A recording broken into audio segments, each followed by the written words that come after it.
Hello everyone, it's Casey at Driver. It's that time of year now where we're starting to see the temperatures heat up and we're seeing our devices overheat.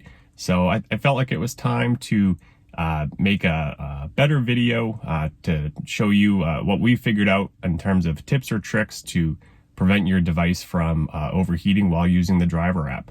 So I've got a number of things for you here, but to get started, the pieces of hardware that I'm going to use is our Driver dash mount, and then of course the cooling fan that we have supplied most of you. If you don't have one of these, please let us know and we can send you a link for it. All right, so the first thing I want to show you is how to attach the cooling fan to mount with our Driver mount. So the first thing you can do, if you notice here, is this piece actually comes off.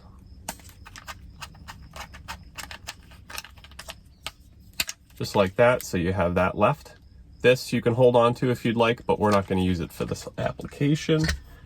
As for our cooling fan, you've got a couple components here. The fan itself, you have this adapter and the charging cable.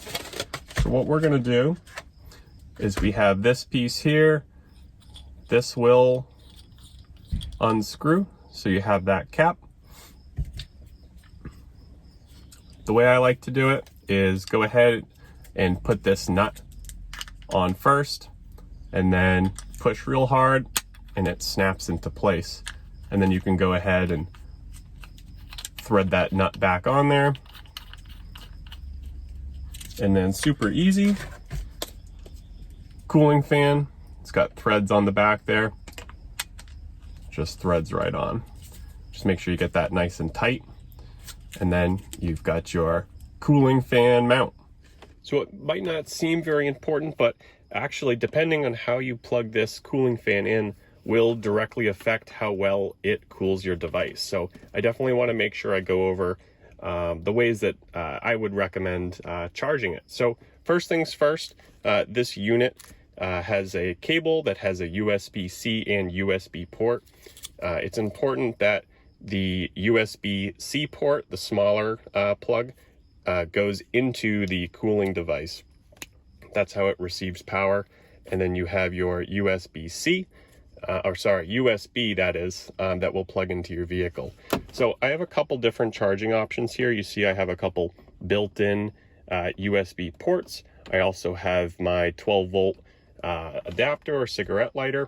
I would recommend, if you have an adapter that we should have supplied, using the 12-volt adapter. The reason is these built-in USB ports usually only have about 1 amp of power.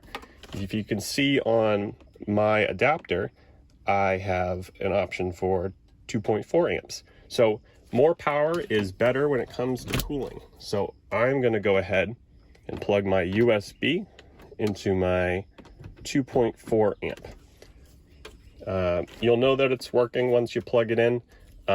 Within a couple seconds, you should feel this plate start to get cold. If it's not getting cold, or if it doesn't feel cooler to the touch, you'll know that it's not working. Some of these also have built-in lights. You'll know that it's working if you see the lights as well. So when it comes to mounting location for your cooling mount, we do have a couple options.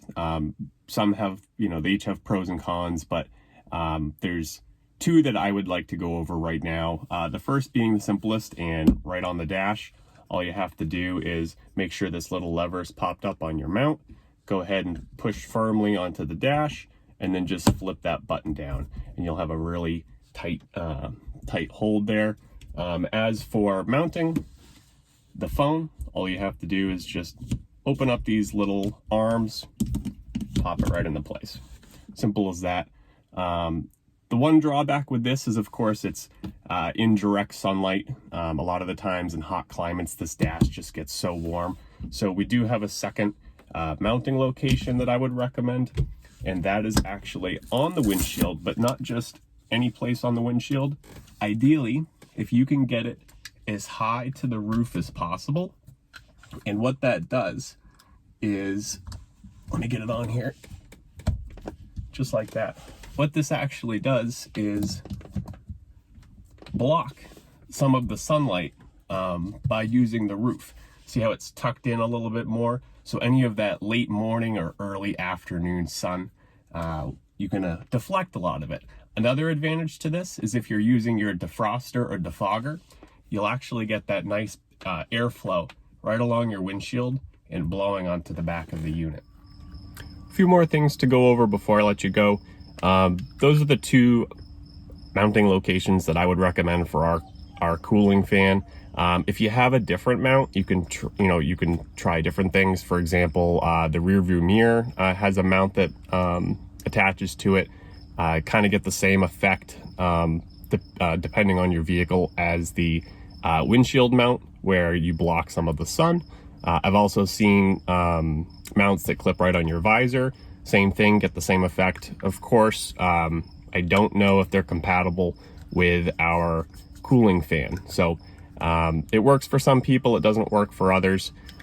We like this product because we've found that it works the best. So other than that, you can also mount in any other place that provides AC or just airflow. Again, I recommend high up on the windshield because you do get that defroster. Sometimes if you're doing ride share, a lot of the times you can't use your defroster because you'd be taking AC away from your passengers. So depending on your vehicle, sometimes if you get the mount set as far back as you can on your dash, sometimes you can take advantage of the AC from the vents. So if you have any questions about overheating or keeping your device cool, by all means, let us know. Email us at support@trydriver.com, and we'd be more than happy to provide a number of tips and tricks to try and keep your device cool. Thanks for listening.